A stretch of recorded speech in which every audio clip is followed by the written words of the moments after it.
अगर जो व्यक्ति भक्ति मार्ग से जुड़ा है, भगवान से जुड़ा है, इन ग्रंथों का सहारा लेकर जिसका जीवन है, उसे ये बातें जरूर समझना चाहिए। क्या कह रहे हैं? बोले सुनो सखा ने जे कहाऊं स्वभाव, जानी भूषण संग गिर जाओ। तीन लोग मेरा स्वभाव जानते हैं। कौन कौन? शंकर जी जानते हैं, पार्वती जी जानती हैं, और काकभूषण जी जानते हैं। अब तुम जान लो, और आज आप सब भी जान लीजिए, ठीक है? और जो सुन रहे हैं वो भी जान जाएंगे।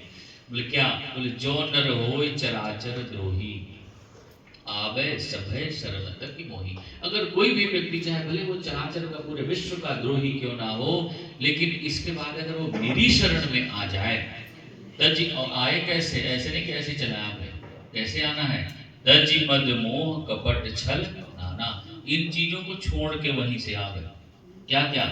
मद, अहंकार, मोह और कपट और नाना प्रकार के जो वो छल करता है, इन सब को छोड़ करके अगर वो मेरे पास आएगा भय होकर सभय, तो करो सद्यते साधु समाना। मैं उसे तत्क्षण साधु के समान पद दे देता हूँ, साधु बना देता हूँ। और कह रहे हैं जननी जनक बंधु सुत धारा, तन धन भवन शुभद परिवारा, सबके ममता तांग बटोरी, मम पद मन ही बांध बरडोरी।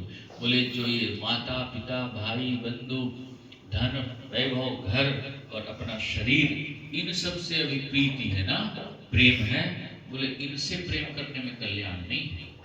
बोले सबकी ममता, सब जगह ममता जुड़ी हुई है ना, पत्नी से अलग, पुत्र से अलग, माता से अलग, पिता से अलग, घर से अलग, अपने बैंक बैलेंस से अलग, अपने शरीर से अलग। बोले सबकी ममता को, ममता रूपी एक एक धागा वहां से बटोरो, समेटो, और उस पूरे 10 तरह की ममता को इकट्ठा करके मोटी डोरी बना लो। अब बोले उस डोरी से क्या करो?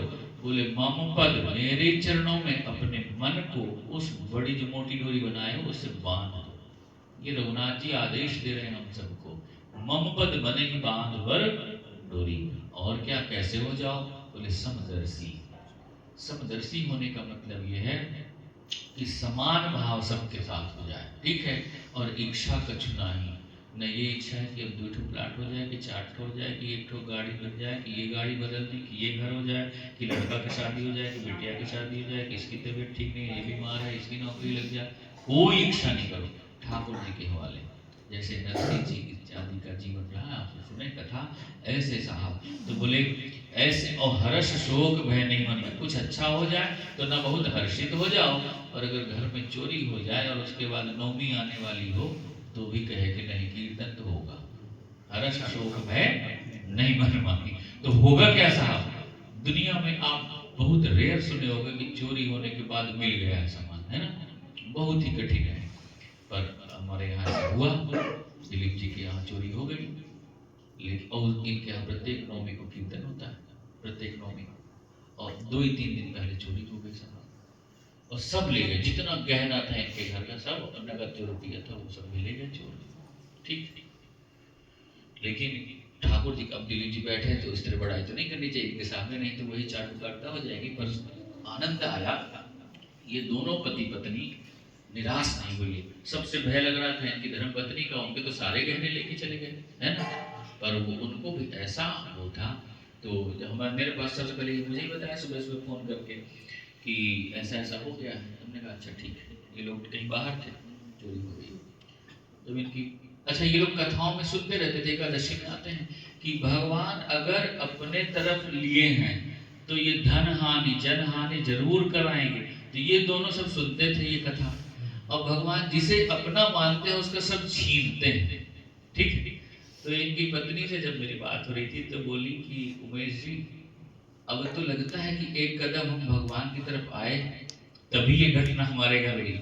तो मुझे बड़ा आश्चर्य लगा। मैं कहा ये है साहब कथा श्रवण करने का फल।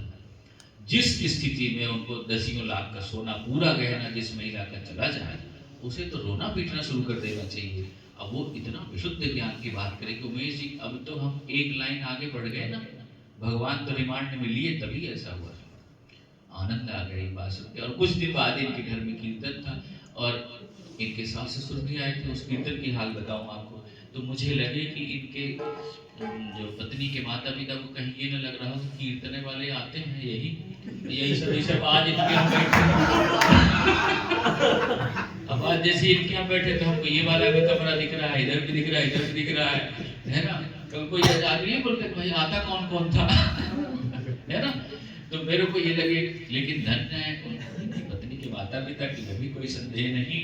और इवन कि कई लोग तो जान ही नहीं पाए कि घर चोरी हुई है। जब चर्चा हुई आप लोग नहीं जान पाते, ये घटना भी हो गई। और मजे की बात बता दें आपको कि साल भर के अंदर वो सारा सामान, मुझे लगता 90%, सारा तो नहीं 100%, 90% इनके गहने जब्ती हुए और कोर्ट से मिल गए हैं पूरा। तो ये ठाकुर जी की अद्भुत कृपा, साहब ठाकुर जी ऐसी कृपा करते हैं। तो बोले हर्ष शोक भय नहीं मन माही। तो इनकी हाँ जो बता रहा था, तो जिस दिन इनके यहाँ कीर्तन हो रहा था उस दिन बादल अंदर गरजने लगे, लगा कि पानी बरसेगा शाम को। मैं बोला है कि जिस दिन चोरी हुई थी उस दिन तो मैं कुछ नहीं बोली हूँ, पर आज मेरे घर अगर कीर्तन नहीं होगा तो ठीक नहीं होगा। आप जब ये विश्वास, ये भरोसा भगवान पर होता है तो भगवान करता कि नाथ जिस दिन चोरी हुई, दिन में आपसे कोई बड़े सुंदर ठाकुर जी क्या विराजे, आप सब दर्शन करते हैं। तो बोले कि प्रभु जिस दिन चोरी हुई उस दिन में आप कुछ नहीं बोली हूँ, लेकिन आज अगर मेरे घर कीर्तन नहीं हुआ तो ठीक नहीं होगा। और बहुत जल्दी पूरे बाहर लड़ गए, पानी बाहर हो गया और सब लोग गए, कीर्तन हुआ, प्रसाद हुआ, खूब आनंद आया। और साल भर के अंदर पूरा वो सोना मिल गया, गहना मिल गया, प्रत्येक में उनको कीर्तन होता है। ठीक है, तो बोले ना हर्षित हो और ना बहुत दुखी हो अगर कुछ ऐसा हो जाए। तो प्रभु कह रहा है कि अस सज्जन जो ऐसे होते हैं, मम उर्वश कैसे, बोले लोभी हृदय बसै धन जैसे। जैसे लोभी के हृदय में धन का वास होता है, लोभी व्यक्ति बहुत धन समेट समेट के रखता है। भगवान बोले ऐसे सज्जनों को मैं अपने हृदय से लगा के रखता हूँ। और फिर तुम सारिखे तो संत प्रेमोरे धरहु देवे नहीं आदमी होरे। मैं तुम्हारे जैसे ही संतों के लिए जीवन ये मानव शरीर धारण करके आता हूँ, और धरती में आने का मेरा कोई कारण नहीं है। रावण इत्यादि मारना तो कोई बड़ी बात नहीं है, तुम जैसे संतों के कल्याण के लिए। और सगुण उपासक परहित निरति नीत दृढ़ नेम। ये हम सभी वैष्णवों के लिए ठाकुर जी कह रहे हैं, क्योंकि हम सब सगुण उपासना करते हैं। सगुण उपासना का मतलब है जो साकार रूप भगवान की मूर्ति विराजते हैं और उनका स्नान चंदन अर्घ और भोग प्रसाद लगाते हैं, जो सगुण उपासना करते हैं।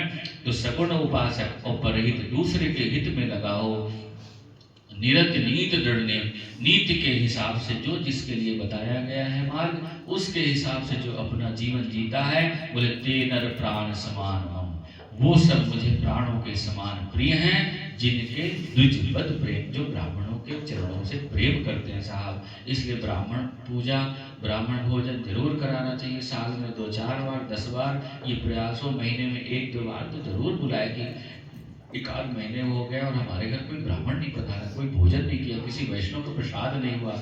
माताओं को भी चाहिए कि अपने पति को बोले कि बिल्कुल पकड़ के लाएंगे 2-4 लोगों को, बहुत बढ़िया बढ़िया बनाएंगे और रोज उनको ऑर्डर करें। जब जब ब्राह्मण भोजन करके जाएगा तो लक्ष्मी आपके घर ऐसे भागी चली आएंगी। वो इसीलिए बनी हुई है साहब, वो चाहती हैं। हम लोग के यहाँ धन क्यों नहीं है? क्योंकि हम जानते नहीं है कि धन आएगा कैसे। जिसके घर में वैष्णवों का जूठा, ब्राह्मण का जूठा बर्तन नहीं जाएगा, जिसके घर में, जिसके द्वार दरवाजे पर ब्राह्मण की रज नहीं आएगी, उनके चरणोदक से कीचड़ नहीं मचेगा, वहां लक्ष्मी जी कभी नहीं जाती, पसंद नहीं करती। तभी ना ये जानते हैं, सब पढ़ते हैं ना सुंदरकांड, ये बाबा भैया ये लगे थे कि नहीं महाराज जी एक बार भी जाए, माघे में भी जाए, और आज बुला लिए। अब लक्ष्मी जी को इनके घर का पता पूछना पड़ेगा और इनको बताना पड़ेगा गूगल में कि यहाँ आना है।